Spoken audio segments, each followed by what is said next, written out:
Some people don't know how to live without pressure. And it's not because they enjoy suffering, right? And it's not because they want drama in their life, but because survival really has become so normalized.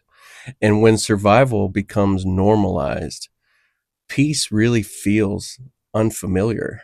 Um, and sometimes even dangerous. It even feels dangerous. So you finally get a quiet moment, and instead of relaxing, you feel restless, right? You just feel restless, uneasy, this little energy surge. So you check your phone, maybe you start overthinking, maybe you start creating problems that weren't there 5 minutes ago, right? And maybe you keep choosing toxic relationships, impossible workloads, emotional volatility, right? Maybe you start craving a constant urgency. Maybe you start craving adrenaline. You have to have it, right? And you tell yourself, right, this is just how life is. But what if your nervous system became addicted to the chaos? What if that's what's happening, right?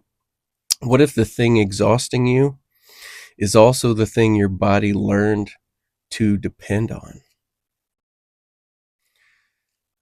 And if this is resonating to you, I think this episode tonight's for you. Talking about the addiction to chaos. This is The Forge.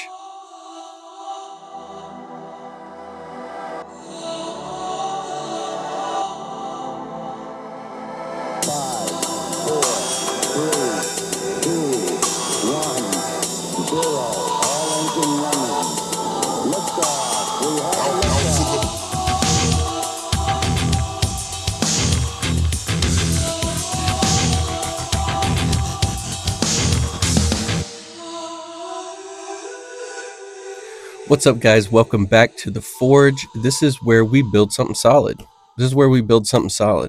Full disclosure right now, on the monitor to my right up here, I have got my Flyers on, right? My Flyers are in the Stanley Cup, right? How could I not have the Stanley Cup playoffs? Right now, they're smashing it out with the Carolina Hurricanes. How could I not have the Stanley Cup playoffs? The Broad Street Bullies are on. I'm there, but I'm definitely here, right? Like, I got to record this episode. I want to record this episode, but I also, I got to know what's happening, right? I got to know. I'm not going to record it and watch it later. Come on.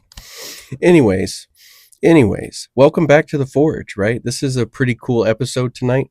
Today we're talking about something that most people really never realize is happening to them. It's the addiction to chaos. Let that sit for a second. Being addicted to chaos, we hear that word addiction, we don't necessarily think about chaos. And you might even be like, what is addiction to chaos? Well, we're going to get into it. And I don't mean addiction in like a dramatic sense. I mean addiction in a neurological sense, right? A neurological conditioning of chaos. A nervous system that got so used to surviving, right? That calm started to feel wrong. It just felt not good. What do I do with this, right? I got to change it up. And we may not have even realized that we're doing this, but in a lot of men and women that I see, we're definitely doing this. In myself, I've definitely done this, and I definitely do this sometimes, right? And if you've ever sabotaged peace, picked fights in good relationships, right? Or felt uncomfortable when life finally slowed down. Well, this episode is probably for you, right? Probably for you. So where are we going to start? Well, we're going to start figuring out, your brain learns how to survive, right? Let's start with the nervous system. Like, the human brain adapts to repetition. It does. We're mammals, we're trainable, period. Right? In my work with horses, right? They're amazingly beautiful animals, so intelligent, so trainable, right? So trainable with a certain type of conditioning. So whatever environment you spend enough time in, your body starts treating that as your normal, right? Starts treating it as your normal. So if you grew up around, I don't know, conflict, unpredictability, addiction, emotional instability, violence, constant criticism, constant criticism, right? Your nervous system learns something important very early, right? You need to stay alert, right? You need to stay alert. These are unpredictable patterns, and sometimes they're not even patterns. So your nervous system is staying alert. So your body adapted back to the Amy of your brain. Your amygdala, your threat detection system, became more active because it had to, right? It had to be more active so that you could have a sense of safety. So in turn, your cortisol, and adrenaline systems became way more efficient, right? Talking about like sports car with nitrous oxide tank efficiency. Like that's what happens, right? So your body learned, right, to scan that room. Your body learned that you should always be expecting danger and to prepare for an impact of some sort, some kind of emotional impact, physical impact. I mean, the list goes on. But really, here's the important part. That adaptation probably helped you survive. Not probably, that adaptation helped you survive. And because it's a survival strategy that you have been conditioned to, that adaptation isn't weakness. It's really intelligence, right? It's intelligence. Can you imagine, right? Your brain picked up on repeating patterns and regulated itself based on those repeating patterns to give you a sense of safety. I mean, that's a pretty big deal, right? So your nervous system kept you alive is what I'm trying to say. But survival adaptations don't always turn off, right, when the danger's gone. I mean, you learned these skills likely early on in life or likely because of your job or your service. And just because the service is over or just because I am no longer living that life where I picked up these skills does not mean that your brain just rewires itself, right? It's still operating on this blueprint for survival. And that's something pretty important to recognize. And so, when does peace feel unsafe? And I think here's where things get strange, right? So eventually, chaos stops feeling chaotic. It starts feeling familiar, right? So chaos, great example is like first time I ever got on my Harley, first time I ever rode a motorcycle. We'll go back then. First time I ever got on a motorcycle, man, my heart was pounding. Like it was just this rush of adrenaline. I could hear my heart beating in my ears. Like it was insanely wild. It was insanely wild. I felt exhausted after I got off that bike at that time. Now when I go riding, it's the one place I find peace. It's so peaceful, right? I'd actually bet money on it that my heart rate slows down. My breathing starts to slow down. I get off of it. I feel relaxed. I feel all zen. Same process, right? And that's why some people, they leave calm relationships for toxic ones because toxic is what they know. They know how to survive in toxic. Even if they don't recognize that it's a toxic relationship that they're seeking, they likely feel a little more familiar in toxicity than they do in something that's peace and calm, right? That's why maybe some people create urgency, right, when none exists. Like I can't function when I'm like right on my deadline. When I'm hitting the objectives on my deadline, I gotta just stop and wait until the last minute, and then I just haul ass and I get everything done. That can be a form of this chaotic, like injecting chaos into our life. Overworking until we collapse. That's another way, right? Like, I don't know how to just work, 9 to 5. And honestly, I'm not saying everybody has that luxury, but, I don't know how to not just work all the time. even when I'm tired, even when I need a break. Like, I don't know how to not do that, because if I don't have that feeling of being overworked, something feels off. It feels wrong, right? And sometimes, I think we can find ourselves, some people might feel deeply uncomfortable in stillness. And stillness, it kind of goes back to what we were talking about before, where that peace precedes pain, right? Especially in our PTSD, complex PTSD. Peace precedes pain. And stillness sometimes can be peace. Yeah, sometimes that is where that chaotic feeling comes from, is things are just too still, things are just too calm. And the brain always tries to return to what's familiar, right? Even if it hurts. That's the trap. That's the trap that it falls into. And some people, we don't consciously want chaos, but subconsciously, our nervous system trusts it more than it trusts peace, right? It trusts chaos more than it trusts peace. And so, you know, here's something that most people, I don't think, realize, is chaos can become like chemically stimulating. It really can. If you've ever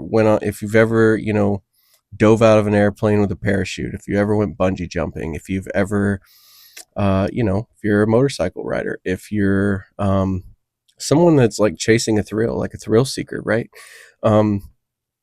There's that feeling that you get, right? That high almost, and it really is like a high.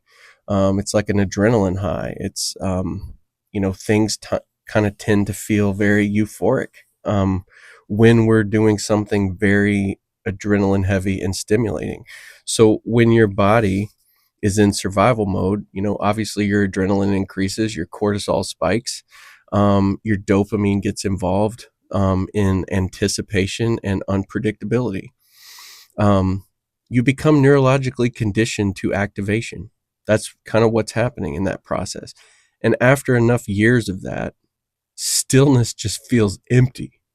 It feels empty to just, if you're used to being that adrenaline heavy person, if you're used to being, a combat veteran, right? Some of my combat vets, they don't know how to reintegrate back into society again, because society is like so boring compared to what they've come from. And even though the boring of society is safe, like, they don't have the nervous system that's wired for that integration.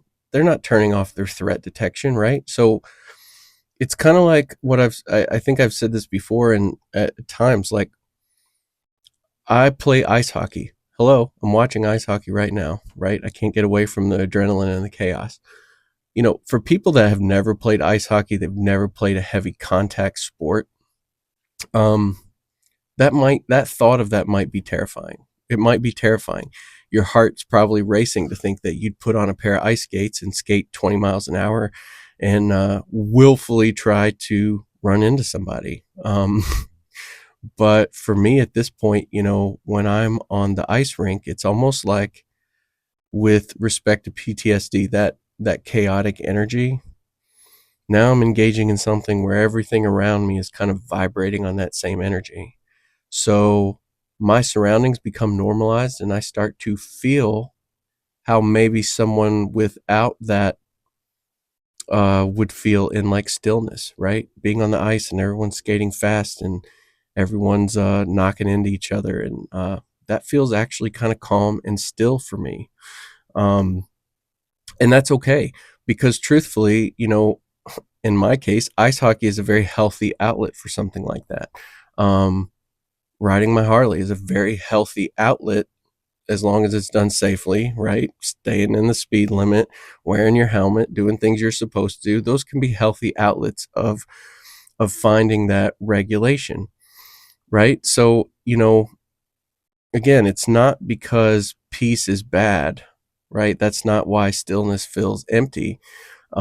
It's because your nervous system has been surviving on intensity for so long that regulation feels emotionally flat. It feels so flat. And This is kind of why healing, I think, can feel really boring at first, right? It feels really boring. And that line really matters. So I'll say it again. Healing can feel boring at first. It really can. And my vets and my first responders, I'm talking to you guys out there. Healing can be such a drag in the beginning. There's no excitement. There's no, it's hard to like switch that off right away, right? Because your body mistakes calm for emptiness. And so, let's make this real for a second. The addiction to chaos can look like relationships. You say you want stability, but stable people feel boring. Stable people feel really boring, right? So meanwhile, emotionally unavailable or unpredictable people, they feel really exciting. They do, they feel really exciting. And it's not because they're healthier, but it's because unpredictability really activates familiar circuitry, right? Familiar circuitry. If we're talking about work, you only feel productive under extreme pressure. Why is that? Well, I mean, if we just rule out ADD and ADHD for a second, you procrastinate until the last second, not because you're lazy, but because urgency activates the nervous system state your brain performs best in. It just does. It doesn't have to be that way forever. Obviously, that's why we have therapy. That's why we have treatments and things. So that if this is becoming problematic for you, we can work to rewire that brain. We can work to rewire that nervous system. So, yeah, relationships work. Emotional conflict, right? You ever been there where like things are calm for 2 days and then like suddenly you start over analyzing? You start overanalyzing like tone changes. You start overanalyzing text messages. You start overanalyzing body language, right? You start searching for danger. You start searching for threats. You start searching for conflict because your body is like expecting it, right? Your body expects it. And so to feel somewhat normal with it, like it starts to search for it. It starts to search for it in places where it's really not even there. So yeah, that's kind of interesting, I thought. I think another place that, you know, chaos shows up in real life is sometimes with our identity, right? So some people become so attached to being the strong one. Some people become so attached to being the fixer, right? The survivor. Those are all real things, that peace creates an identity crisis in some ways, right? Because you're no longer surviving. Who are you, right? If you're no longer surviving, who the hell are you? And that's a scary place to be. If you don't know, if you don't have some kind of structure to figure it out, right? It's kind of like in a previous episode, like you're more than the uniform. Man, if that uniform had to come off today, if you had to take that uniform off today, if that badge got taken away from you today, can you say you know who you are and who that person is? Are you comfortable with that person? Right? And if your answer is no, or it's a little slow, yes, this could be a way chaos is kind of showing up in your identity. So yeah, the service member and first responder trap, I think, this hits especially hard again in military culture, EMS, fire, law enforcement, healthcare, because those professions reinforce the survival wiring. They really do. And, because those professions reinforce survival wiring, you're rewarded for hypervigilance, right? You're rewarded for emotional suppression.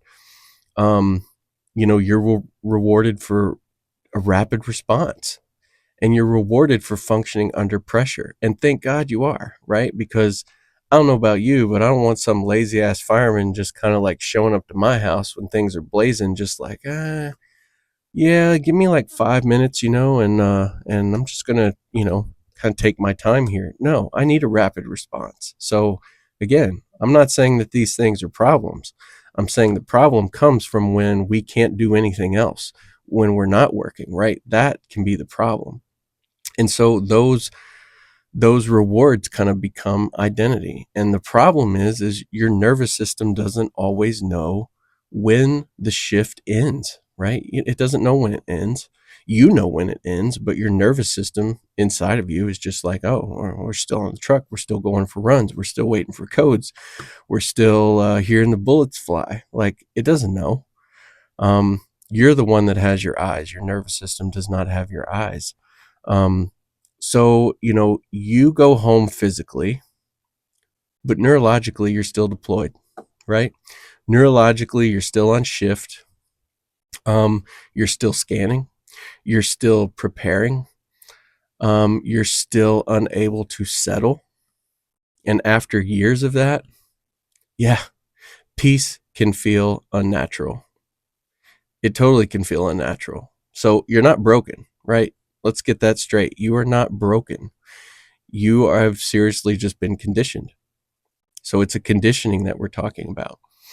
So, I think in some of my clients, they don't necessarily come to me first because they feel like there is a problem with these things that we've talked about. But they do come to me because their relationship or relationships are falling apart. They are not the spouse they feel like they should be, or they're being told that. They're not the father, the mother that they should be, the brother, sister, son. They're not integrated into their relationships too well. And that is usually, I would probably say 80% of the time, when they show up to me.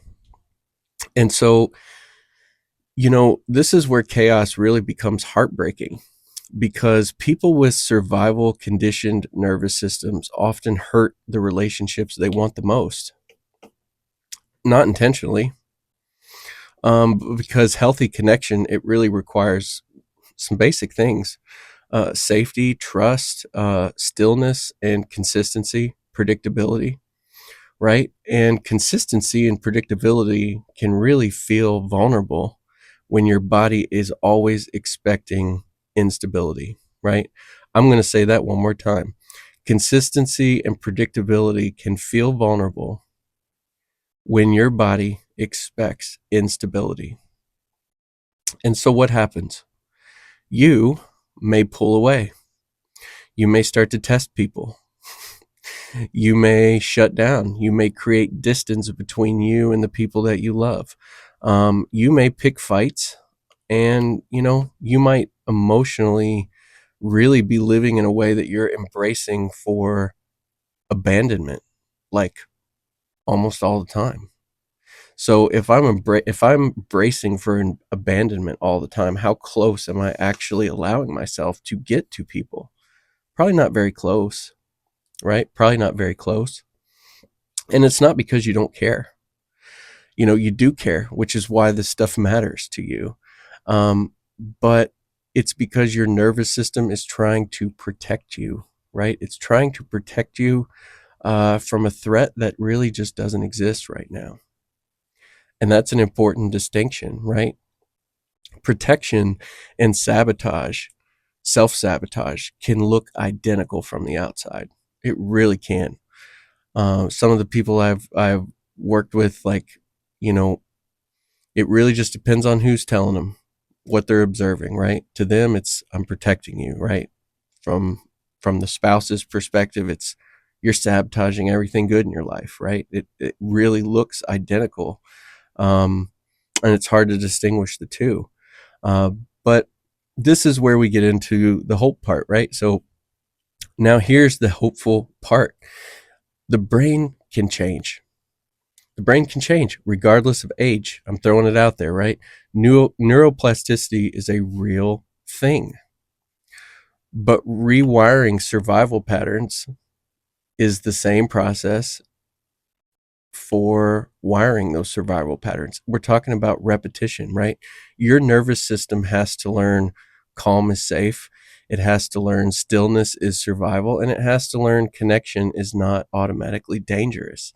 And how do we do that? Well, as mammals who are very trainable, we have to slowly acclimate ourselves to repeating some of those patterns. Like, we really have to do that. And honestly, That whole process feels wildly uncomfortable. It feels wildly uncomfortable because healing is not just emotional, right? It's biological. Like you are literally teaching your body a new definition of safety, right? If my whole life, like think of it in a very simple term, we might see something on fire, right? We may be sitting outside by our fire pit. We just automatically know without having to think that putting my hand in that fire is dangerous and it's going to hurt. Like we just know that. It is so ingrained in us. How fast do you think it would take you to turn that off and be like, oh, fire's a good thing. I'm just going to go bathe in it, right? Nuts, insanity. No one would ever think that. The good thing is that when we're talking about emotional and biological safety, we're not really talking about like that kind of fiery threat. So it's not going to take a whole lifetime to rewire this process. It may have taken a lifetime to get there, but it's not going to take a whole lifetime to rewire. But it does take time. It takes a little patience, right? It takes more than 1 or 2 therapy sessions. Sometimes it takes 6 months. Sometimes it might take a year. Regardless of how long it takes, what is it worth to you to gain from the time that you spend engaging in something that is helping you be more connected, right? What is it worth to you? That's a question you should ask yourself. What's it worth to me for this not to be maybe the fastest process, right? So what actually helps? What actually helps in all of this? Here's what starts rewiring chaos addiction. It's pretty straightforward. Predictable routines, right? Consistency teaches safety. Predictable routines. Movement, exercise helps metabolize chronic stress activation, right? That's a real biological thing. It's not just one of those things where, oh, I'm going outside and everything feels great and I'm in my happy, positive place. It definitely can be that. But there's some real biological components kind of happening and shifting through movement. And I'm not even talking about like crazy exercise at the gym. I'm just saying, get in your flops and go to the walking path and just stroll around. We don't have to think Mount Everest here. We can think something small, right? Um, Third thing that is kind of tough, I think, if we're not used to it, but I call it mindful stillness, right? We're not forcing relaxation. We're just learning to tolerate calm without escaping it and avoiding it, right? So it may be uncomfortable, sitting in that lazy boy recliner in the family room with the rest of the family. And that's okay, right? That's okay. The expectation is not, okay, I'm going to sit in this chair and I'm going to feel peace. Here it comes. No, that is not the expectation. The expectation is I might only have like a tolerance window of like 10 or 15 minutes that I can be in this recliner before I feel like I have to escape. Great. Then at least you know where you're starting, right? Sit in that recliner until that intensity comes and then just set 1 more minute. Just set 1 more minute. Set for 30 more seconds, right? And then gradually push that out a little bit. That's something you can do. I think a fourth thing is really safe relationships, right? Surrounding ourselves by people who are consistent, by people who are grounded, and people who are emotionally regulated. Maybe not, they don't have to be like the best at it, but maybe a little bit more emotionally regulated than ourselves, right? Not exciting chaos, right? Real safety. That's what we're talking about, real safety. And I think that, expanding our identities, right? Having this identity expansion is you must become more than just the survivor. And that's huge, right? Because survival cannot be your only mode forever. It just can't be. For so many reasons. Like it literally just cannot be your primary mode of that you live in forever, right? So our identity, if you are a firefighter, police officer, active duty military, right? Like that's a big part of your identity. And I get that. And I'm not telling you guys and gals out there to get rid of that identity. I'm saying you can incorporate some other things, right, into that identity piece and still be that guy or girl with the badge and the uniform. You can still do that. I still want you to do that. The world needs you. We all need you so desperately, but we don't want you crashing out because that identity has basically become the predominant living thing inside of you, right? Um, you are likely made up of many more parts than just your badge and uniform and job. You are a father, probably a mother, a friend. You can be a friend without being a firefighter at the same time. You can play just a sport. You can be a bird watcher, you can be a hiker, you can be a biker, you can be lots of things where that identity belongs to itself alone, right? And that doesn't mean that you're not still those other things. um so yeah, addiction to chaos is real, man. It's so real. And it doesn't have to be something that you have to get rid of either, right? It literally can just be things that you can engage in a more healthy way, right? Like I can ride a Harley Davidson. I don't have to ride a Harley Davidson 120 miles an hour with no helmet, right? I can still kind of lean towards some of those high energy. I can still be slightly adrenaline seeking, right? I can take some classes and I can go skydiving, and that can be a safe thing, right? It doesn't have to be safe for everybody, but I can make that something as safe as possible, right? I can go rock climbing with the right equipment, with the right training, right? It's not just me looking at, face of a mountain being like, oh, I'm just going to climb that in just like my regular shoes, right? That's when it starts to become dangerous chaos. So there are lots of ways to rework this. Obviously, I would say, um, this is going to be a much easier process when you're not doing it alone. When you're doing it with someone who is trained to help you do this. And trust me, I mean, as a therapist for veterans and first responders, I try my best to make this not as boring of a healing process as possible, right? I'm going to force you to be boring sometimes. I'm sorry, but I am. But I promise that when you kind of do your due diligence and you find the right therapist that connects with you, they're going to understand these things, right? They're going to understand these things. I'm not going to ask right off the bat, without getting to know you, for a firefighter or a cop or, you know, uh, an emergency surgical team member to like, you should just not go to work one day and just take up a pottery class. Like, let's just start there. That I know you guys better than that. All right. I always work hard to get to know the people that I'm working with. And we can make it fun, right? It can be fun. It can be specific to you, specific to what you want to do, right? So it doesn't all have to be boring. It does not all have to be boring. So I think in closing and summation for this, it's important to know that, some people are not addicted to drama, right? We gotta make sure that we cross that right there. We're not addicted to drama. We're addicted to familiarity. That's really what we're talking about here. We're addicted to what's familiar, right? And when chaos becomes familiar, peace can feel terrifying.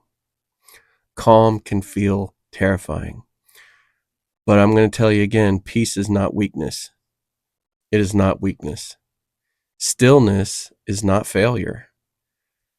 And your nervous system is capable of learning something new. It really is. It is so capable of learning something new. It wants to. It wants to heal. That's the cool thing about our bodies and our nervous systems.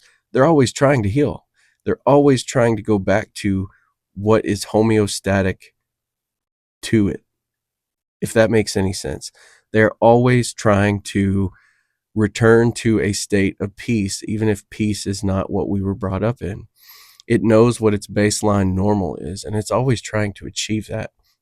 But there are things we can do to make that happen a little bit faster than just sitting and waiting, right? And again, it compounds because poor decisions that we make when we're kind of engaging in chaotic situations, chaotic people, that compounds to the issue, right? It just keeps creating these delicate little layers that just make this onion that we're peeling apart much more complex. So I'm going to leave you this today. You are allowed to become someone who no longer needs war to feel alive.